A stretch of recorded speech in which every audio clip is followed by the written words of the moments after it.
Hi everyone, this is Anna Anders on the YouTube channel, video number 3. I don't know what happened there, but I thought my son-in-law was at the door with my granddaughter, but instead it was, I don't know, the dog was barking, so the neighbor was going by walking his dog. So, but anyways, yeah, I was talking about 9/11 and all this information that I've accumulated over the years and I've learned, and talking specifically about the steel at Ground Zero at the World Trade Center and how jet fuel does not heat up enough to melt steel. And I would know this because my father worked at the steel foundries here in local corrupt Cleveland, Ohio, J&L Steel. And so, yeah, I spoke with my father in detail about that, and he said, no way could that temperature melt that steel to cause the collapse to that degree.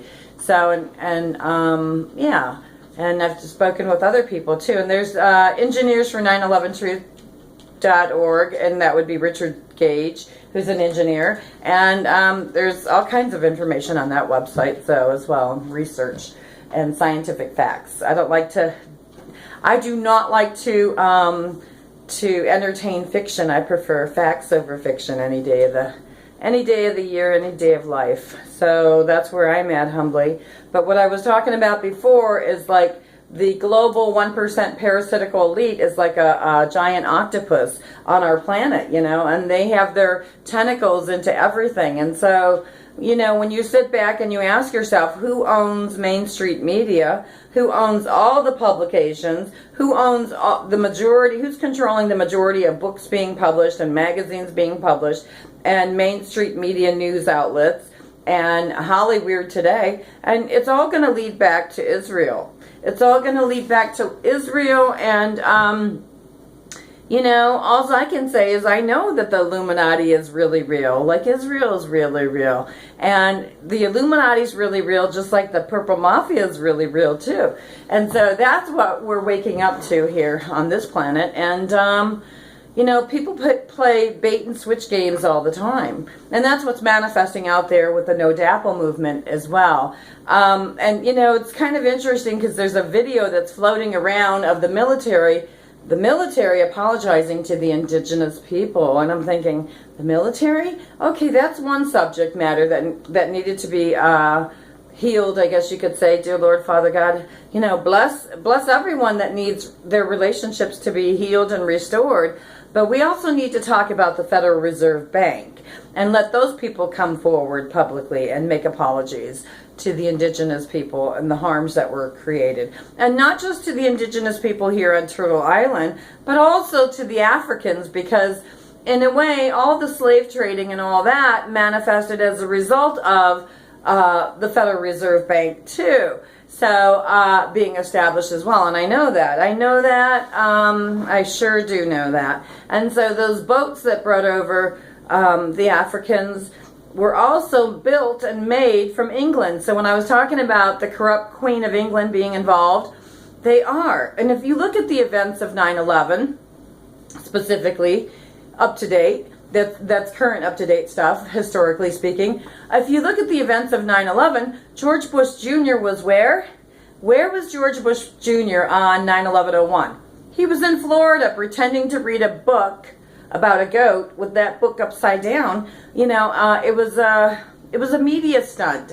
They knew they were pulling down those towers that morning, and they had our president in Florida, okay? I want to talk about that for a second. So Bush Jr. was in Florida on 9/11/01 when our country was being sabotaged, and he knew it, and they knew it, including Dick Cheney and Rumsfeld and all of those political scumbags is what I want to call them, because that's what they are. That's what they are, and that's what they've been. But anyways, let me keep my emotions out of this. But what I want to say is he was in Florida on 9/11/01. They did the vote recount when he stole the election, because Bush Jr. stole the election out of Florida. And who was governor of that state? His brother, Jeb Bush. So these Bush boys have been going all the way back to Hitler days and Hitler ways, And it's a game. It's a rich man's trick, like that documentary says, and I got to tell you, the documentary hit home for me, and so I'm putting that one out for everybody to watch.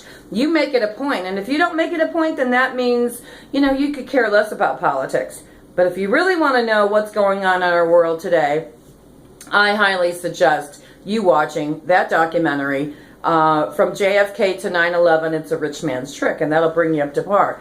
But what else do I want to say? Back to the Florida issue. When indigenous people in this nation were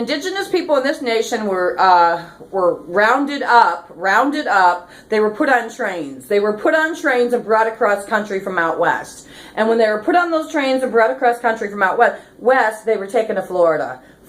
So watch the Florida connection. It happened with the indigenous. It happened with George Bush Jr., okay? Not once, but twice, when they did the vote recount, and then where was he on 9/11/01? Florida. So keep your eyes on Florida, people, because I want to show you something. Here in corrupt Cleveland, Ohio, we have a ball team, the Cleveland Cavaliers. And who is king of the ball team? LeBron James. LeBron James. Now, let me show you something, honey. I want to tell you something, people. LeBron James does not get his paycheck from you guys, and he doesn't get it from me, broke-ass Grandma Anna, peace activist, no way. He ain't going to get nothing from this grandma, because grandma ain't got nothing to give, other than some peace flags and a concept of peace for global peace. But what I want to, and a big ball, okay? That's a big ball, sacred Mother Earth, okay? But what I want to give birth to here right now is this thought. I want you to think about something, Americans. Please and thank you. Think about this. LeBron James was taken from Cleveland, Ohio, and put down in Miami, Florida. See the Florida connection? Those big ballers that give him his paycheck took him down there to Miami for a little bit, okay? Or a lot of it. And then brought him back up to Cleveland to play ball. And he won the ball game, And I got to tell you, hi, I'm Anna Anders on the YouTube channel here. But I used to work for the Cleveland Indians ball team. So, and I did that for 5 years. 5 years, so I got to see the ins and outs and the manifestation of little game playing stuff, okay? From a medical perspective, yes, but also from an inside job of that club as well. So you're not going to tell me that they don't use the ball games to distract us Americans, politically speaking, folks, because that gig is up. I ain't doing it. Matter of fact, who came up with the idea of public sports? Who's heavily invested? Let's ask that question. Who is heavily financially invested in the sports arenas across this nation? And I'll bet you're going to find out there's Illuminati ties. And so it's all there. It's all there, and they're very greedy, and they are like a giant octopus because they want their tentacles to be in our purses and in our wallets and to support their causes and their initiatives and their games of bait and switch. So that's what it is. Hey, look at, there goes Kim Kardashian. Let's look at her. Or, hey, there goes Kanye West. Let's chase this one. Let's chase that one. But we ain't chasing the political truth. I don't see Hollywood putting out some political truth. And I'll tell you what, folks. I don't see Hollywood putting out movies about peace on the planet, making peace for people. I don't see none of that coming out of Hollywood. Hasn't come out of Hollywood since its inception, since its creation. So it's all been war, drama, trauma, and chaos, and then people singing songs like, "You're coming home for Christmas from the war," just to play on our emotions. To play on our emotions. The 1% parasitical elite is the Illuminati. Warmongering Illuminati, who takes contracts out to exploit people with their talents and their traits. Good-looking people, yes, Kim Kardashian, the Kardashian family, good-looking family, to exploit them. They get them in there, they have them sign contracts, and they exploit them. That's why Kanye West is trying to speak out right now. And they always got to end up being thrown into the crazy bin. See, Kanye's not crazy. Kanye is not crazy. When he said, Google ain't real, Twitter ain't real, Facebook ain't real, he's given some good news. Because the people that are really real on Facebook and on these social media platforms, watch their likes. Watch my likes. Watch. And once upon a time, I used to get 50 notifications like, in no time flat, guys.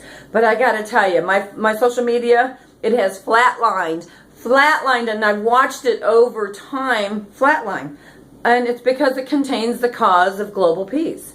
Global peace and global exposure of corruption and disruption of human life and human values. So that's what it is. And these warmongers, these octopus warmongers, globalist elite, they don't want peace on the planet. The drama, trauma, and chaos that they create, the bait and switch social media platform games that they play, it's a rich man's trick of bait and switch. A rich man's trick of bait and switch. So, but I'm not playing it. You won't buy me off. You might come and try to sabotage me some more, even snuff out my life. I don't care. I will always stand up for the cause of global peace and be loyal to that cause, spiritually speaking, until the day that I die.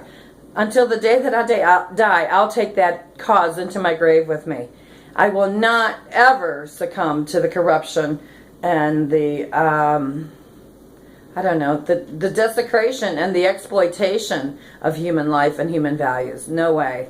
You won't get me to do it. This is video number 3. And